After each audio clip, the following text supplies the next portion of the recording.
spin my head right round when you go down now. You spin my head right round when you go down, down. Walk out the house with my swagger, hop in that whip, yo, I got places to go. Hi, good morning. My name is Phillip Min. I'm the American Consul General here in Chennai. Thank you very much for joining us this morning. We're delighted to welcome you to the newly renovated American Library here in Chennai. We're very, very proud of this facility and its long history.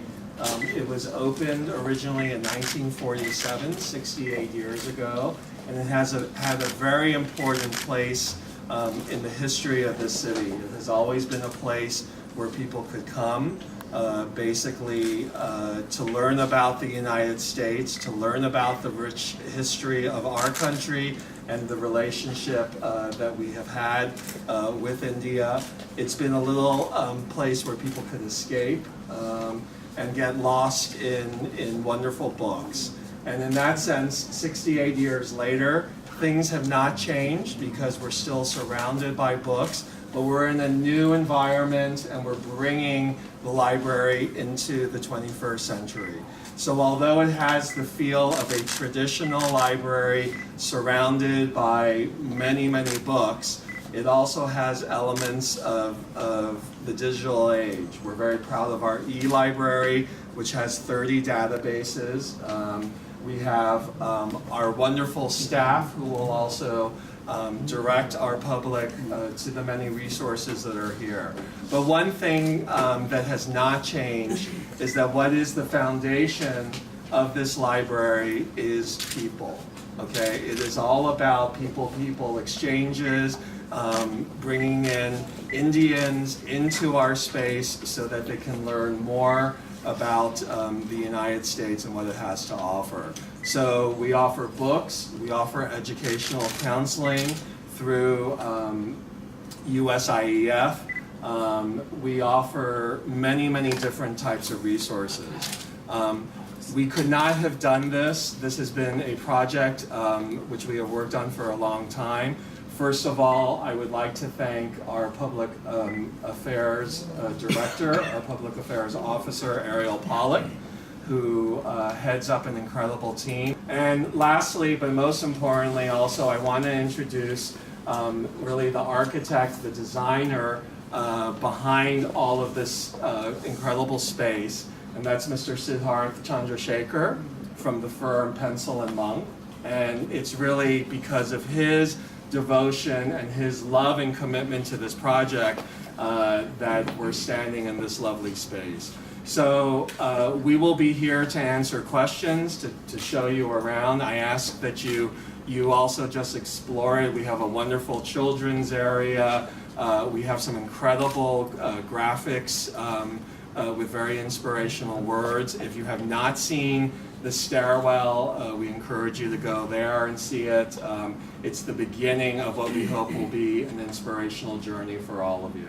So thank you for being here. We are delighted that you're the first ones to be here. You will be the first 1,000 who will continue on the tradition of coming to the American Library in Chennai. So welcome, and thank you for being here. And we will officially open the library now. 2, 3. My first interaction with the American Library was way back in 1976 when I was a student of Noida College. When I was an MSc student. When I was a student, maybe 20-25 years ago.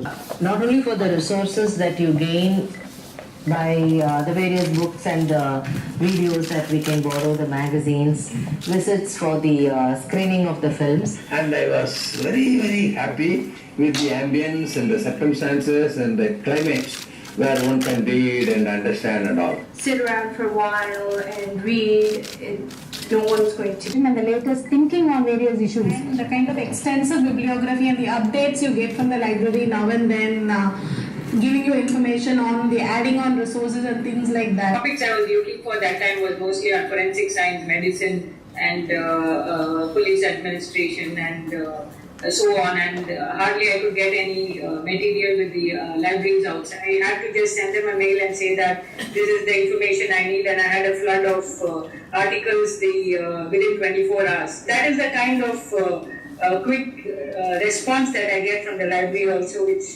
is fantastic. Once they've kind of figured out your area of interest, they source articles and send them to you, or when they come across matters of interest, they send them to you, which is very, very helpful. Thanks to the American Library, I developed in my early days in my college life the habit of making extra reading. But even after retirement, even I was in the Indian Administrative Service for 37 years, I regularly use the American Library. Very complicated human rights cases, I get information from them. One part of my worry about whether I can get material is not there, because I know I have friends in the American Library who I have to just tell them through an SMS or through an email, and I'm sure that I'll get comparative literature, both American as also world, from the library. It's not the latest material alone, but we do get a lot of 20-30 years back books that are not available right now at all. An assistant professor here, then grown on to become the vice principal and now the principal. I definitely wanted the students also to go through that exciting journey which I had myself gone through. I find the library really helpful. I've checked out a lot of books from the library to help me write papers and submit assignments. So it has such a wide selection of books on every topic. Since then, it has been a kind of a long relationship with the American Consulate till date. Becoming a lawyer and then becoming an activist, the American Library represents a treasure trove of knowledge. It is a repository of a tremendous amount of information and has been of a great attraction for me in a lot of my work, in many more ways than one. So whatever I am today, so far as Fulham history is concerned, the full credit goes to the American Consulate. There was a board in front of the library which said, "Knowledge is free." It is a citadel of knowledge, and this is where I found friends, this is where I found knowledge, and the American Library, as the name suggests, is a resource center for friendship and knowledge.